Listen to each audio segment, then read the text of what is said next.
अस्सलाम वालेकुम, welcome back students. I am Mohammad Asif Farid, your biology tutor. और आज हम पढ़ेंगे हमारा पार्ट 1 बायोलॉजी के अंदर चैप्टर 3 है जिसको हम बोलते हैं एंजाइम्स। और आज का हमारा टॉपिक है चैप्टर 3 का लास्ट टॉपिक है हमारा अबाउट इनहिबिटर। तो सबसे पहले हम क्या करेंगे, हम इनहिबिटर को डिफाइन करेंगे। What is inhibitor? तो याद रखिएगा, इनहिबिट बोलते हैं रोकना, किसी चीज़ को रोकना, किसी रिएक्शन को रोकना। तो जो इनहिबिटर होते हैं वो असल में वो केमिकल सब्सटेंस है या ये वो केमिकल कंपाउंड हैं जो रिएक्ट करते हैं एंजाइम के साथ। और आप जानते हैं कि नॉर्मली एंजाइम के साथ जो है वो सबस्ट्रेट रिएक्ट करता है। हम जानते हैं, हमने लास्ट लेक्चर में सीखा था कि जो एंजाइम होता है उसके साथ सबस्ट्रेट रिएक्ट करते हैं, लेकिन इनहिबिटर जो है ये एक ऐसा मॉलिक्यूल है जो सबस्ट्रेट की जगह पे एंजाइम के साथ रिएक्ट करेगा और उसकी जो एक्टिव साइट है उसको ब्लॉक कर देगा और इसके अंदर जो है प्रोडक्ट नहीं बनेंगे। तो मैंने यहाँ लिखा है केमिकल सब्सटेंस, ये वो मॉलिक्यूल हैं, वो कंपाउंड हैं जो रिएक्ट करेंगे विद द एंजाइम। और किसकी जगह पे रिएक्ट कर रहे हैं? In place of the substrate. तो आप जानते हैं कि नॉर्मली जो एंजाइम है उसके साथ सबस्ट्रेट रिएक्ट करते हैं, लेकिन इस दफा इस रिएक्शन में हम बात कर रहे हैं इनहिबिटर की। तो जो इनहिबिटर है वो सबस्ट्रेट को रिप्लेस कर देगा।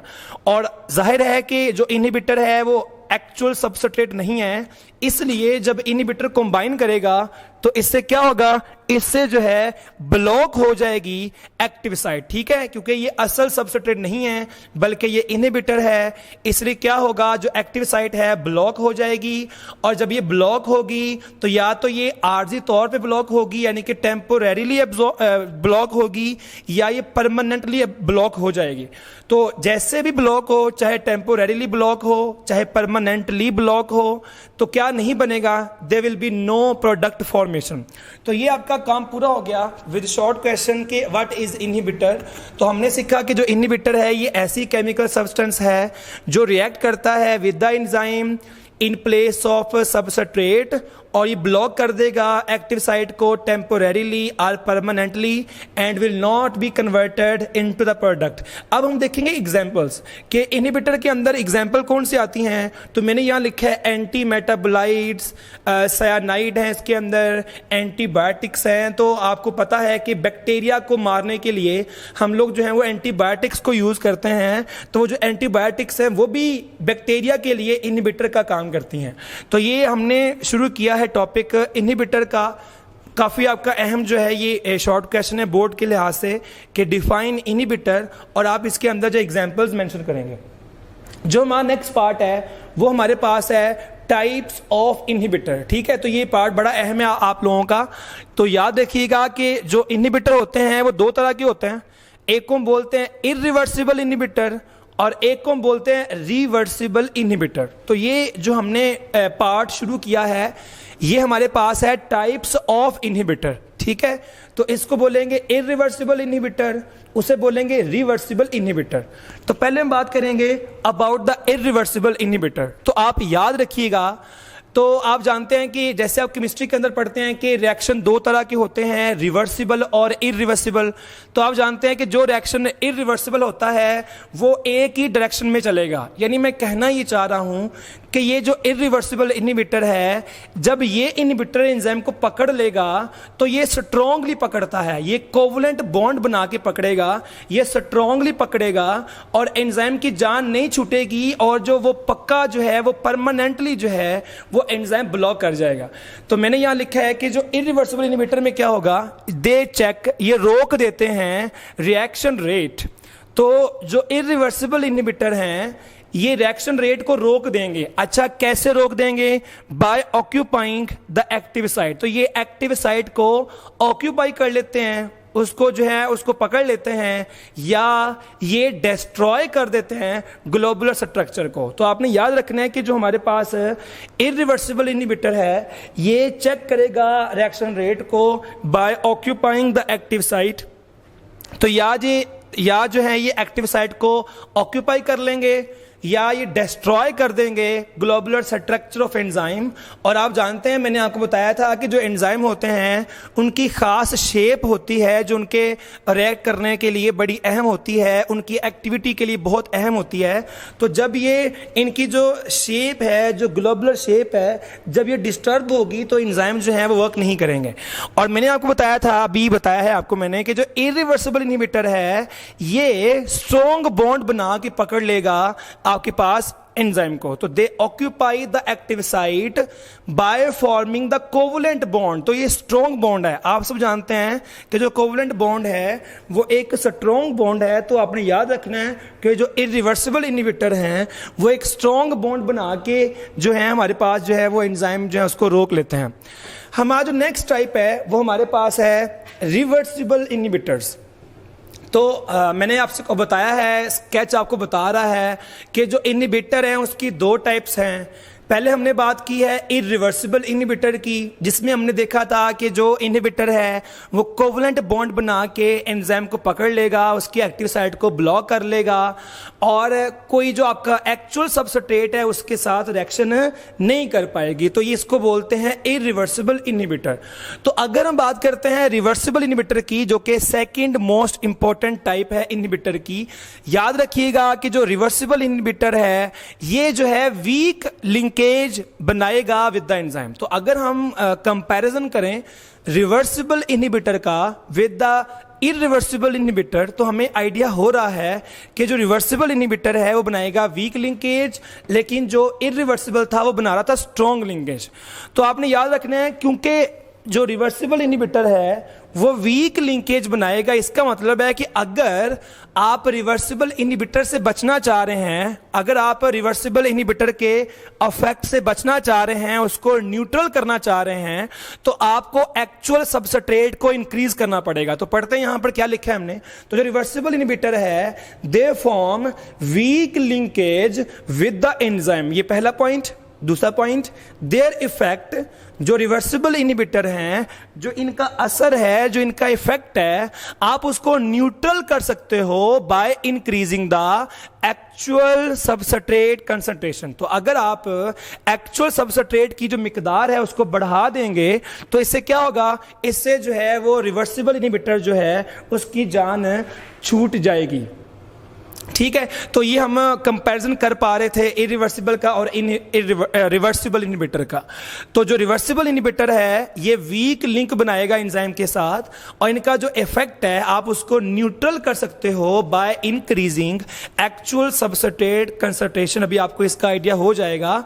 तो आपको एमसीक्यू बोर्ड में आता है ये वाला कि जो रिवर्सिबल इनहिबिटर है उसका जो इफेक्ट है उसको हम न्यूट्रलाइज कैसे कर सकते हैं। तो हमारा जो नेक्स्ट पॉइंट है वो हमारे पास है टाइप्स ऑफ रिवर्सिबल इनहिबिटर। तो हमारा लास्ट पॉइंट है आज के लेक्चर का कि जो आपके पास रिवर्सिबल इनहिबिटर है उसकी टाइप्स कौन सी हैं। तो मैंने यहां पर दो लिखी हैं टाइप्स, आपको दिख रहा है। एक को बोलते हैं कंपैटिटिव इनहिबिटर, एक को बोलते हैं नॉन कंपैटिटिव इनहिबिटर। तो पहले हम शुरू करेंगे with the competitive inhibitor. Diagram में जाएंगे, ये डायग्राम ड्रॉ किया है। डायग्राम में आप लोगों को दिख रहा है कि ये जो रेड में है ये एंजाइम है, ये ब्लैक में सबस्ट्रेट है और इस ब्लैक में इनहिबिटर है। तो अगर आप थोड़ा सा ध्यान दें कि जो सबस्ट्रेट है ब्लैक में और जो इनहिबिटर है ब्लैक में, दोनों की शेप सेम है, दोनों का स्ट्रक्चर सेम है। तो आपको आइडिया हो रहा है कि अगर दोनों का स्ट्रक्चर सेम है तो जो एंजाइम की बाइंडिंग साइट है शायद वो गलती से इनहिबिटर को सिलेक्ट कर ले। क्यों? क्योंकि दोनों की स्ट्रक्चर जो है वो मैच करता है। ठीक है, तो इसको आपने क्यों बोला है कंपैटिटिव इनहिबिटर? क्योंकि जो सबस्ट्रेट है और जो इनहिबिटर है वो दोनों आपस में क्या कर रहे हैं, ये दोनों आपस में कंपीट कर रहे हैं एंजाइम के साथ अटैच होने के लिए। तो आपने इसको क्या बोल दिया है, इसको आपने बोल दिया कंपैटिटिव इनहिबिटर। तो आप जानते हैं कि अगर एंजाइम के हाथ सबस्ट्रेट आएगा फिर तो रिएक्शन होगा, फिर तो प्रोडक्ट बनेगी, लेकिन अगर एंजाइम के साथ जो है वो इनहिबिटर गलती से आ गया तो फिर रिएक्शन नहीं होगा। तो हम पढ़ेंगे व्हाट इज कंपैटिटिव इनहिबिटर। तो मैंने यहां लिखा है because of the structural similarity with the substrate. तो मैंने आपको बताया कि जो ये इनहिबिटर होगा इसकी स्ट्रक्चरल सिमिलैरिटी है विद द सबस्ट्रेट। तो अगर ये सबस्ट्रेट के साथ शक्ल मिलती है, इसकी स्ट्रक्चर मिलती है, तो शायद ऐसा हो जाए कि it may be selected by the binding site. तो आपको मैंने बताया अभी कि अगर ऐसा हो गया कि गलती से जो एंजाइम की बाइंडिंग साइट है अगर उसने इसको पकड़ लिया तो क्या हो जाएगा, ब्लॉक हो जाएगी एक्टिव साइट, क्योंकि जो इनहिबिटर है वो असल सबस्ट्रेट जो है वो नहीं है। और इससे क्या नहीं बनेगा, there will be no product, क्योंकि जो आपके पास जिस चीज को एंजाइम ने पकड़ा है वो इनहिबिटर है, वो सबस्ट्रेट नहीं है। तो हमने क्या सीखा, हम पढ़ रहे हैं रिवर्सिबल इनहिबिटर। इसकी दो टाइप्स हैं। हमने पहले बात की है कंपैटिटिव इनहिबिटर की। इसमें क्या होगा, इसके अंदर जो इनहिबिटर है और जो सबस्ट्रेट है दोनों की स्ट्रक्चर सिमिलैरिटी है। इससे क्या होगा, इससे ये होगा कि अगर गलती से जो इनहिबिटर है वो सिलेक्ट हो गया बाइंडिंग साइट से तो रिएक्शन जो है वो नहीं चलेगा। जो नेक्स्ट टाइप है आपकी उसको बोलते हैं नॉन कंपैटिटिव इनहिबिटर। अगेन आपको डायग्राम दिख रही है, तो मैं रेड में ड्रॉ किया है एंजाइम, ब्लैक में आपको ऊपर दिख रहा है सबस्ट्रेट और आपको इस दफा नीचे दिख रहा है इनहिबिटर। तो पहली बात तो ये डायग्राम शो कर रही है कि इस केस में जो सबस्ट्रेट और इनहिबिटर है दोनों के स्ट्रक्चर मैच नहीं करते, एक चीज।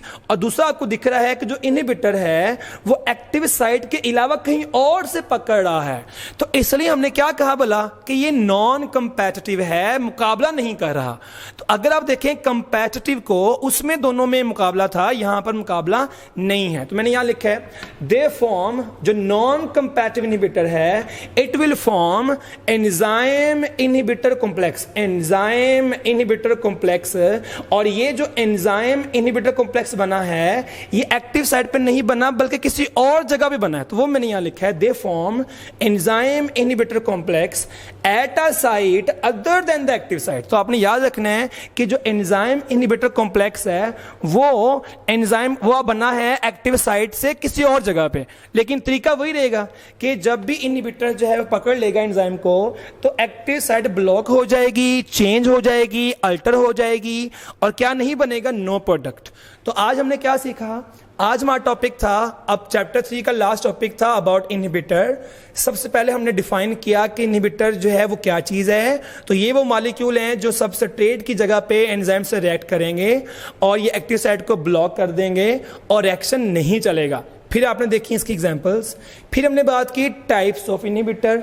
इसमें हमने शुरू किया विद द इरिवर्सिबल इनहिबिटर। तो हमने इसमें सीखा कि जो इरिवर्सिबल इनहिबिटर है ये स्ट्रॉन्ग बॉन्ड बनाएगा विद द एंजाइम और जब ये पकड़ लेगा एंजाइम को कोवलेंट बॉन्ड से तो एंजाइम को उसकी जान नहीं छूटेगी, वो खत्म हो जाएगा, वो काम नहीं कर पाएगा।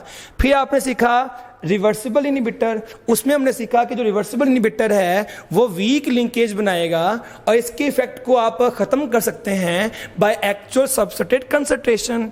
फिर आपने बात की कंपैरेटिव क्या है और नॉन कंपैरेटिव क्या है। That was all about my lecture. Wish you all the best. Allah Hafiz.